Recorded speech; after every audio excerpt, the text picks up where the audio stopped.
Hello mga kasari, good afternoon. What a busy Sunday sa ating lahat. So ngayon Sunday guys ay actually hindi pa ako tapos. Nakulangan ako sa wrapper ng lumpia. Yes mga kasari, nagbabalot ako ng lumpiang Shanghai, pork Shanghai. So naubusan. Yung ginamit kasi namin na lumpia wrapper is tira lang nung last na nagbalot kami. So, pwede pa naman siyang gamitin. Kaso, si partner, nakalimutang bumili ng kahit mga 2 or 3 tanda kanina sa palengke. Pumunta kasi siya kanina sa palengke. Medyo guys, ngayong kada week, nakakailang pamili kami kasi sobrang mabenta talaga ang tindahan. Super blessed ngayon ng sari-sari store. Kaya, hindi talaga pwede na mag-isa lang yung nakatao dito. Talagang maloloka. So, kanina nga guys, sabi ko, habang namimili si partner, sabi ko kanina, hindi muna ako mag-a-accept ng kung may bibili nga. Buti walang bumili, nagtanong lang.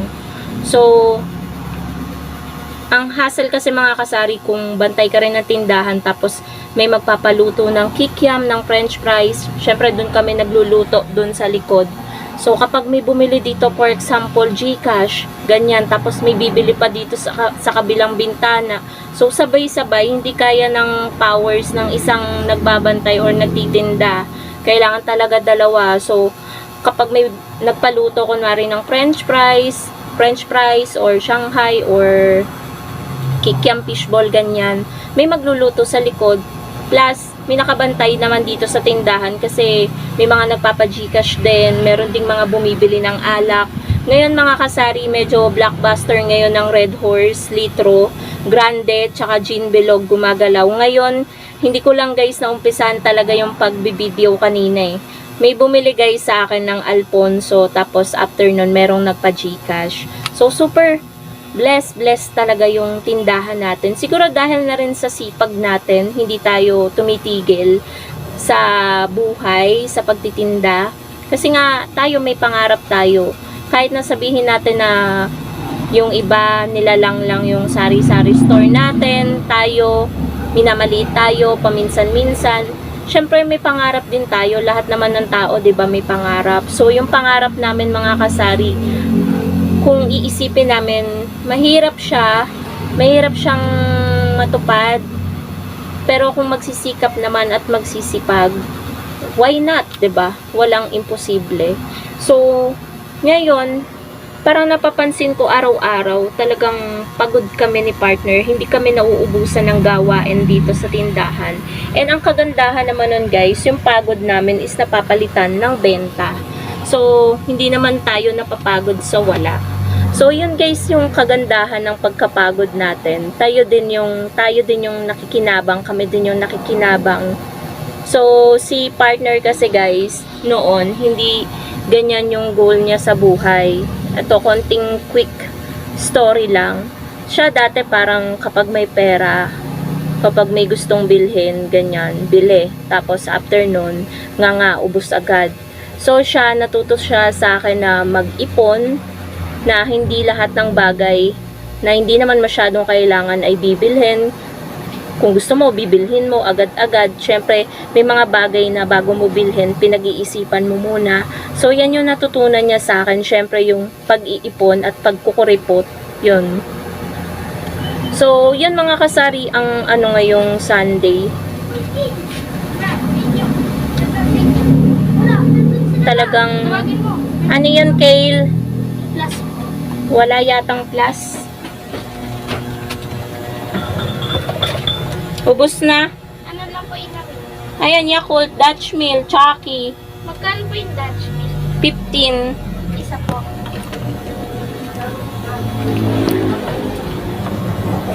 Yan, pamangkin ko guys yung bumibili. Say hi to my vlog. Tapos 5 piso po. Ayan, lola niya, oh. Oh.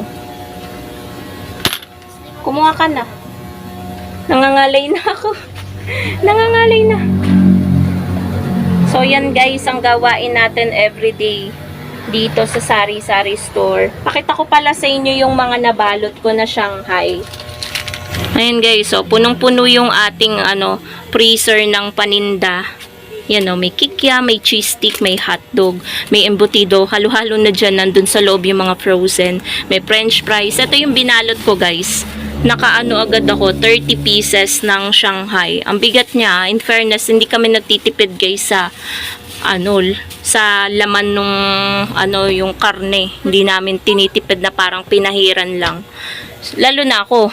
Ako nga guys, pag nagbabalot, nadadamihan si partner sa paglalagay ko ng karne. Sabi niya, bawasan ko daw ng konti.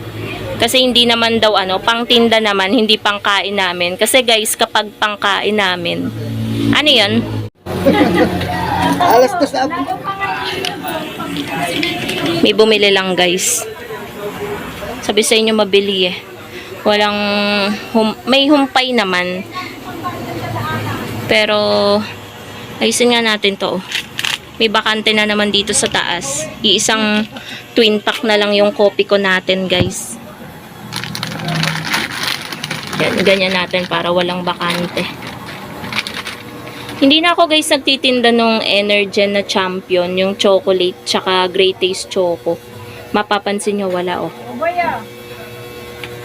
Kasi wala naman masyadong naghahanap nun.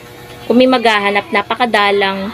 Sa isang linggo, minsan wala talaga naghahanap. Kaya hindi na kami bumibili. Kasi nung nakaraan, na-expired na ako ng 4 na twin pack na Great Taste Choco. Sabi ko, kabibili ko lang nito ah. Parang lang guys, 1 month lang, expired na. Doon ko yung nabili sa Jim's Grocery. Pero nung pumunta na kami doon, wala na silang tindang Great Taste Choco. Parang hindi na sila magtitinda talaga at all ng Great Taste Choco. So, ayun guys, ito yung ating panindang mainit siya. Yung siomai natin. So, kapag may nagpaluto ng kikiam, fishball, french fries, cheese stick, so, tsaka lang namin lulutuin para mainit nilang kakainin. So, ayun guys, ito na ang ating mga benta. Ito sa GCash, sa tindahan, sa mga groceries. Ayan, may buong 1K na tayo. Nabawasan na to guys kasi may mga pinamili na kanina si partner. Diba, napunta siya sa palengke.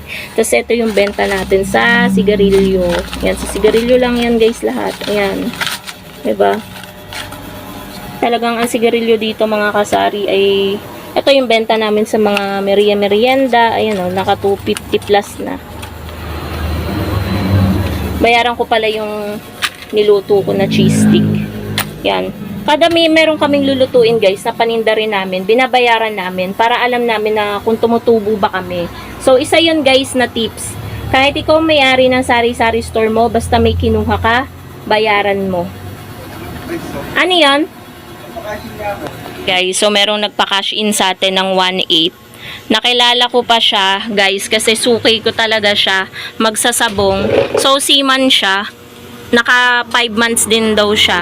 So, naalala ko yung mukha niya kasi dito siya lagi nagpapa-Gcash. Tapos, minsan tumatambay siya dyan kapag hindi pa nag-i-start yung sabong. So, ayan, nagpa-ano siya ng 1,800. So, naka 40 pesos din tayo. Tapos, may bumili pa na isang lalaki. Bumili ng Yakult tsaka ng biskwit. Kasi naiinip na daw siyang mag-abang ng jeep dyan. Eh, linggo pa naman ngayon, mahirap talaga mag-abang dito sa amin. Kapag magbabiyahe ka, magko-commute ka. So, ayan.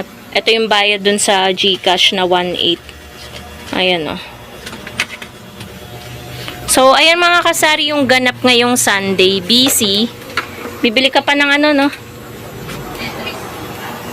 Partner, naligo. Ano ba yun?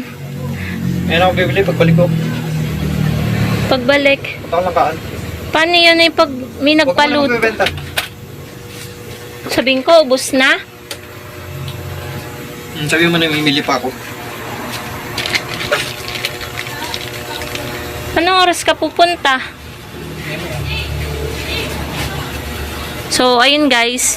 Yan yung ganap ngayong araw ng Sunday. Hubad baro pa. Nagpapakita sa vlog. Ganyan talaga yan guys eh. Laging ganyan. Kala mo init. Ayan, bagong ligo. Tas magpapatutok sa electric pan. Eh di lalamigin. So, napakainit na kasi ngayon mga kasari. Summer na kaya tingnan nyo naman yung laman ng rep. Wala na kaming Cobra, wala na kaming Sting, wala nang Sprite, wala na ring Plus. Tapos ayun no, napakamabenta pa ng kaka-refill lang ng alak. Na naman, bungi na naman. So, yun lang guys ang ating vlog. Magre-refill pa ako ng alak kasi alam nyo naman, kapag may malamig, talagang bibilhin yan ng customer. So, wala naman tayong mapapa-free na yelo kasi yung yelo natin ay hindi pa masyadong buo. Kalahati pa lang halos. So, yun lang guys. Thank you so much for watching and happy selling po sa inyong lahat.